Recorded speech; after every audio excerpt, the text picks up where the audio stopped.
Hello, my name is Brad Spinner, and I am doing my week 3 presentation over dealing with challenging personalities. I chose to deal with the personality that must be right. Um, the scenario goes something like this: a disgruntled parent comes into the athletic director's office demanding to speak with the athletic director, um, and being forceful in his demands, his or her demands, using abusive language and cursing. The athletic director meets this parent and asks them to come into the athletic director's office to get him to sit down and to calm down and ask him how he can help. He goes on to say, the parent goes on to say that he's furious that his kid is being treated the way he's being treated, and the athletic director asks what's the cause of these frustrations, and the parent mentions that it's Coach Johnson's fault because he's not fair. And the athletic director asks him what are some things that lead the parent to believe that Coach Johnson isn't fair. And he goes on to say that he doesn't understand that the player, the athlete, is a good student. He works hard in class, and he's been on the team for 4 years, and he never gets to play. And the athletic director thanks the parent for his son's dedication to the team and to the squad, and then asks the parent, "How do you think that his son's skills compare to the other team members on the team?" And the parent goes on to explain that he played in 8th grade and got to play all the time, and now here he is as a senior and he's not getting to play at all.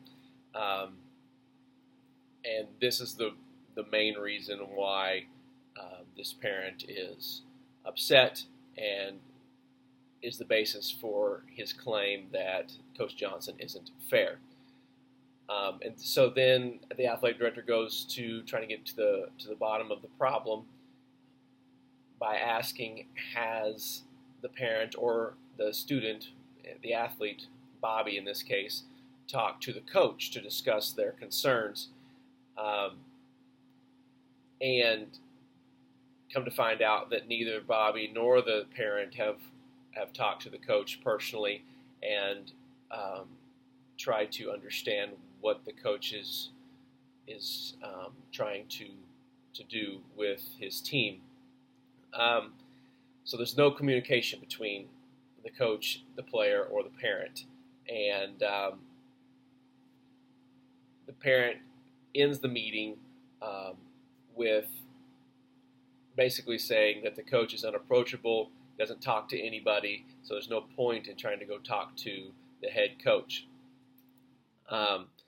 The athletic director concludes the meeting by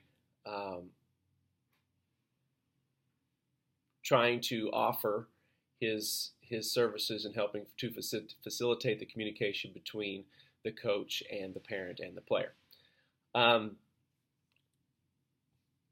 The underlying problem in this scenario is that his son is not getting to play on the team. He's not getting any playing time, and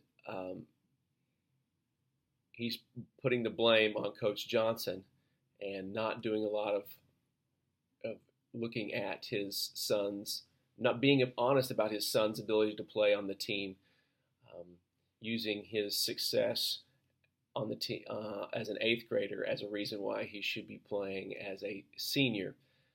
Um, this kind of reasoning is not doing any favors to the student, to the athlete, by making him accountable for his own efforts on the field and not making him accountable for his lack of playing time. The second issue is the lack of communication. The parents skipped the um, the chain of command all the way to the athletic director. Should have went to the coach first, sat down with the coach and discussed why his son wasn't playing, and then if nothing could be resolved through that meeting, then we can come and talk to the athletic director and see if there's something else that can be done. If I were the athletic director in this situation, early on, the athletic director, when the parent comes in upset and angry, the athletic director acknowledges his frustrations and his anger. And I know this is just a scenario, and this is not exactly how you would say things, but in this scenario, the athletic director says, quote, "I can see that something is really bothering you," and then, quote again, "your irritation is really apparent." In this, in my mind, that seems a little bit condescending, and so I don't know if I would use that kind of language. I may have said something along the lines of, I hear you, let's come in and into my office, let's have a seat and see if we can't figure something out. And so I don't know that I would have used that language. I also, what I do like what the athletic director did in this situation is he, without saying it, he made the parent verbalize that his success, his student success, his athlete success was back in 8th grade when they only played against 8th graders. And now he's a senior playing against 4 levels of athletes, freshmen, sophomore, juniors, and seniors, and that this is a little bit different situation than it was when he was in 8th grade. I do like that. He didn't just come out and say that his athlete was, that this is not the same level as 8th grade, but he let the parent come to that conclusion and verbalize that. The thing that I probably would have done in the end was I would have made sure that before I did anything, made any decisions whatsoever, I would make sure that the coach had a sit-down meeting with this parent and this player to discuss their issues. As the athletic director, I have very little knowledge of what goes on in the basketball practices, or the football practices that help this coach make their decision.